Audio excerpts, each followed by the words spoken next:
partir du moment où j'ai fait mon coming out, je n'ai jamais eu, personnellement, de propos, eu à faire face à des propos hostiles ou homophobes. C'est-à-dire que Contact m'a un petit peu préparé à mon coming out et je l'ai fait sereinement, quoi.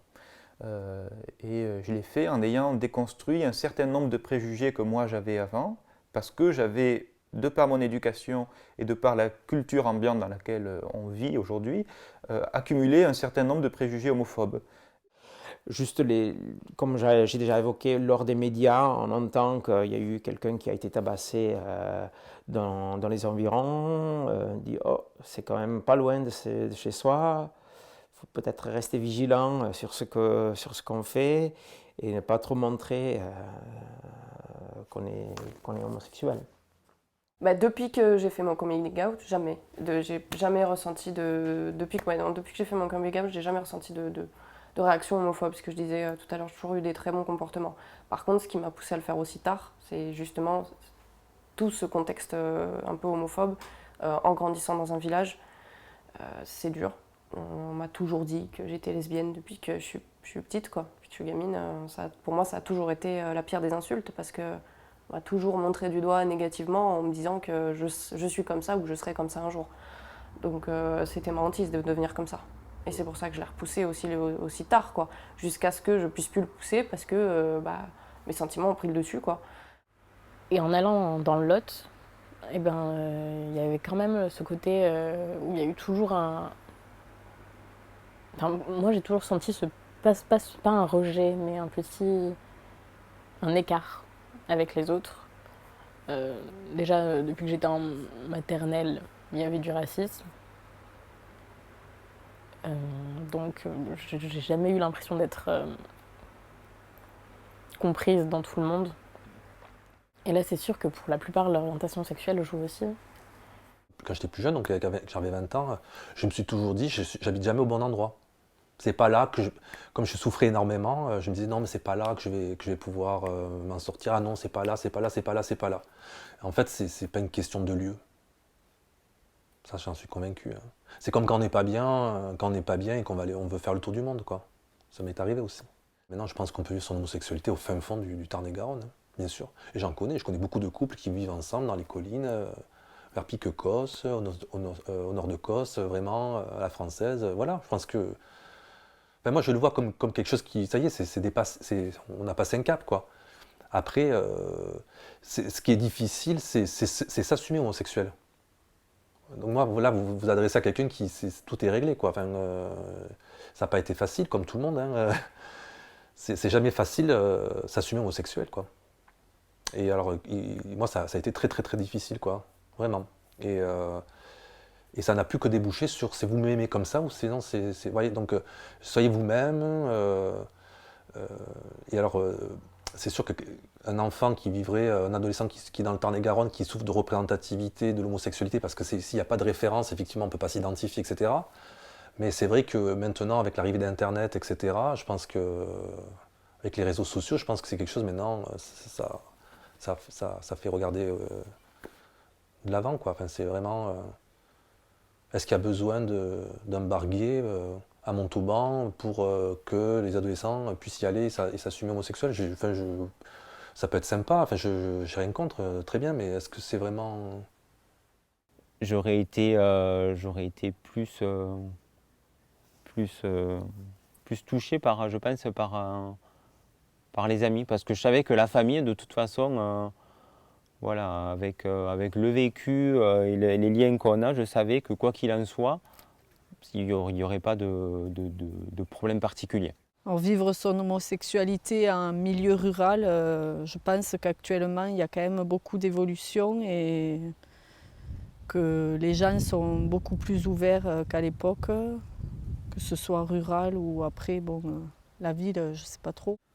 Bon, après, c'est un point de vue extérieur, je sais pas trop, mais je pense que dans les petits villages où tout le monde se connaît un peu, peut-être on est un peu plus confronté à des regards ou des choses comme ça, parce qu'il y a peut-être plus de gens, des personnes un peu âgées qui pensent un peu comme avant, qui sont pas forcément pour. Mais donc, ça se saurait peut-être plus, mais est-ce que ce serait difficile? Je sais pas. Il y a certaines personnes qui critiqueront pas, mais il y en a d'autres qui peut-être, oui. Il y en a qui critiquent tout. Peut-être si j'étais homo en tout cas, j'aurais peut-être plus d'appréhension en ville quand on voit aux infos tout ce qui passe, tous les actes de violence, bien que je suis sûr qu'il y en ait peut-être aussi dans les petits villages, mais peut-être en ville, bon évidemment avec le nombre d'habitants, il y a plus de proportions de tomber sur un imbécile qui veut te taper dessus en ville que peut-être à la campagne. Un ami là, que je me suis fait récemment, qui est un jeune comédien qui a 18 ans, qui cherche à faire savoir dans le théâtre et tout, qui est à la fac au Mirail, et à 2 ans avec son copain, ils se sont fait tabasser à François-Verdier, quoi. À la sortie du métro, ils étaient allongés dans l'herbe avec son copain, ils étaient allongés dans l'herbe, ils se donnaient la main, tu sais, parce que voilà, c'était l'été. Et en plus, il est traumatisé parce qu'il n'a pas vu le visage de l'agresseur, parce qu'eux, ils ne s'attendaient pas, ils étaient allongés, on leur est tombé dessus. Il s'est fait détruire la gueule, quoi, à coup de poing, machin, qu'ils ont été portés plainte à la police après, mais ils ne savent pas qui c'est, pourquoi. Enfin, il y a un mec qui les a défoncés, lui et son copain physiquement. Faut pas que ça arrive à moi, parce que ils peuvent être 10. C'est toujours Gaëtan. C'est tout que je ne supporterai pas. Donc on y touche pour ça. Je ne pourrais pas le supporter. Et même quand on agresse son compagnon, c'est pareil. Même en anonyme, déjà, je réagirais, c'est sûr. Mais si en plus c'est mon petit frère, ça ne sera même pas, il n'y aura pas de... Déjà pas tort, il faut ça le temps. Je ne suis pas quelqu'un de violent, mais c'est un avertissement à tous ceux qui voudraient s'en prendre. Une fois, si à Toulouse, il y a très longtemps, il y a 20 ans, mais c'est tout. Dans un bar, j'étais agressé par des rugbyman. Mais bon, ça remonte il y a 20 ans. Je n'ai toujours pas compris pourquoi. Après, c'est vrai que si je vais dans un bar à Montauban, la dernière fois, ça m'est arrivé d'embrasser mon copain, quoi. Donc, bon, ben... Je me suis pas posé la question de savoir qui allait me voir, quoi. Je m'en fous, complètement. De toute façon, c'est ce que je disais tout à l'heure, ça passe ou ça casse, hein. C'est-à-dire que pour moi, maintenant, je pense que si je change mon comportement par rapport à une peur, je suis un lâche. Et c'est ce qui fera reculer la cause homosexuelle. Donc il est évident que si moi, je me cache pour embrasser mon compagnon, ou si je dévie mon chemin parce qu'il y a une menace ou il y a un danger quelque part, je fais reculer, je l'ai vraiment à l'idée, quoi. Je fais reculer les droits des homosexuels en France, enfin dans le monde. Je pense pas avoir été confrontée à de l'homophobie, mais je pense que c'est principalement par le cocon d'amis qu'on avait. C'est sûr qu'il y a des gens que ça a gêné. J'ai déjà eu des insultes, des remarques déplacées, ou même des mecs qui se disent qu'ils peuvent me rendre hétéro, qui sont énervants et méchants et juste pervers et gênants. Mon premier copain, qui était rebeu, qui vivait au Mirail, son père qui lui foutait sur la gueule et tout parce qu'il était homosexuel et que lui il affirmait, quoi, contrairement à moi il le cachait pas, donc dès 15-16 ans il a commencé à le dire et tout, ça passait pas du tout dans sa famille, il s'est fait tabasser par son père, sa mère des fois essayait de le défendre, de le protéger, mais bon bah elle était quand même moins puissante et tout, enfin il n'y arrivait pas, et bah il s'est rapidement extrait, il a aussi fait des conneries sexuellement comme moi aussi, où il s'est plus ou moins prostitué, ou alors dans la drogue et tout, pour arriver à vivre financièrement, puis il était plus chez lui. Et il allait chez lui que quand sa mère était là, que son père n'était pas là, il lui envoyait un texto, et il passait la voir, lui dire bonjour, discuter avec elle, elle le prévenait, et après il repartait avant que le père arrive, et il voyait plus que sa mère, quoi. Mais dire qu'après tout, c'est son fils d'abord, ou sa fille, ils n'ont pas le rejeté, et il est comme ça, il est comme ça. Moi je dis, c'est vrai, il faut regarder, parce que moi je sais qu'il y a des fois, c'est comme, il y a des choses qui se passent des fois quand une fille, elle a un enfant et qu'on lui dit de la mettre dehors. Mais ça, jamais de la vie, je ne peux pas le supporter. L'épisode du mariage pour tous a peut-être été déclencheur chez moi d'un processus qui m'a conduit à me libérer du mensonge. J'étais pas du tout dans un état d'esprit où je m'indignais contre l'homophobie. Au contraire, quelque part, j'approuvais certains arguments de la manif pour tous. justement parce que j'étais moi-même un peu homophobe. Ça a précisément correspondu juste la période avant mon coming out. Et je me demande si ça n'y a pas contribué, en fait, puisque c'est effectivement une période où on en parlait beaucoup. À cette époque-là, les seuls échos un peu négatifs que j'avais, donc je travaillais dans une collectivité territoriale à l'époque, et donc on était souvent en rapport avec les élus, et les échos que j'avais, c'était ces élus, donc ces maires de petits villages qui s'inquiétaient de devoir un jour être obligés de célébrer des mariages homo. Et avec mes collègues, on se disait, mais c'est quoi ces élus pour qui on travaille et qui tiennent des discours quand même très étonnants. Je me souviens d'un maire qui disait, mais moi, ça ne sera pas possible, moi, je rendrai mon écharpe de maire, je ne pourrai jamais célébrer un mariage homo. Si on te dit quelque part que ton homosexualité ou ta différence, elle n'est pas normale, eh ben, c'est pas toi qui es en tort et c'est pas ta différence, quoi. C'est cette personne qui n'est pas capable de l'écouter et de l'accepter aujourd'hui, mais dans ce cas, tu vas voir quelqu'un d'autre, quoi.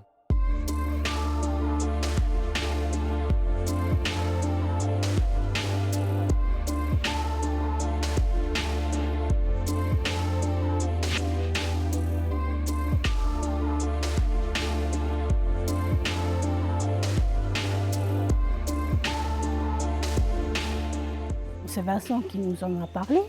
Donc après, on t'a rencontré, on a rencontré les gens de l'équipe. Tu nous as proposé de faire le ciné-débat à Cahors. Ben oui, pourquoi pas témoigner quand les choses se passent bien?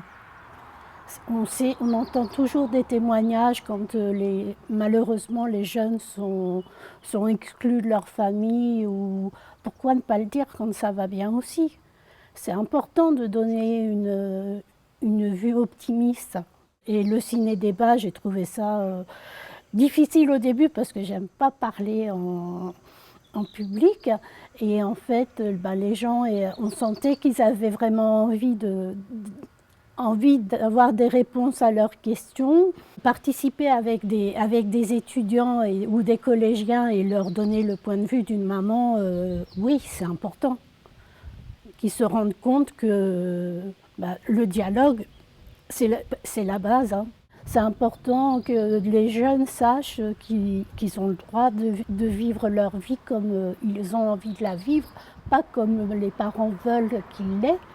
Donc oui, bien sûr, si ça peut les aider à parler aussi avec leur famille, ah oui, oui. Cette idée d'accueillir aussi la parole des familles, etc. Je trouve que c'est intéressant et ça peut manquer ici aussi, mais ça manque, ce dialogue-là, il est, je pense, important en fait. Et justement, là où les situations peuvent être conflictuelles, ça permet de mettre un médiateur entre l'enfant et les parents. Je ne savais pas qu'il y avait autant d'encadrement là-dessus. Après, je pense que c'est peut-être pareil, le fait de venir de la campagne, tu as moins les possibilités peut-être de rencontrer des assos, etc. Et non, je ne savais pas que ça existait. Je suis arrivé à Contact parce que j'avais eu connaissance que déjà il y avait la Pride et que les semaines d'avant il y avait plusieurs événements sur Toulouse qui étaient organisés autour des thématiques de la communauté LGBT. Et du coup, je suis allé dans plusieurs des événements, dont un rassemblement Contact de l'association. Cet ami qui m'a amené à Contact, lui, il n'est pas du tout concerné, il est hétérosexuel, il est avec sa copine depuis 7 ou 8 ans maintenant, voilà, donc, mais il m'a amené à Contact, c'est un peu grâce à lui finalement que tout ça s'est produit. Et à la suite de ça, j'ai participé à ce qu'on appelle des groupes d'écoute et de parole, qui sont des réunions anonymes et un peu confidentielles où chacun livre son expérience et partage son témoignage personnel pour essayer d'aider d'autres personnes qui sont en attente de témoignages. Si une association comme Contact était venue dans mon école, ça aurait carrément changé quelque chose, je pense. Peut-être que ça n'aurait pas déclenché quoi que ce soit, mais je pense que ça m'aurait fait du bien intérieurement, même sans le savoir, même si j'avais été peut-être un peu trop jeune à ce moment-là. Mais juste de savoir qu'en fait, ouais, il n'y a pas juste que moi qui suis comme ça, qu'il y a plein de gens finalement autour de moi que je ne soupçonne pas et qui sont eux aussi dans des moments de difficulté. Sauf que bon, moi j'étais entourée que de personnes qui n'étaient pas comme ça, qui n'étaient pas ouvertes sur ça.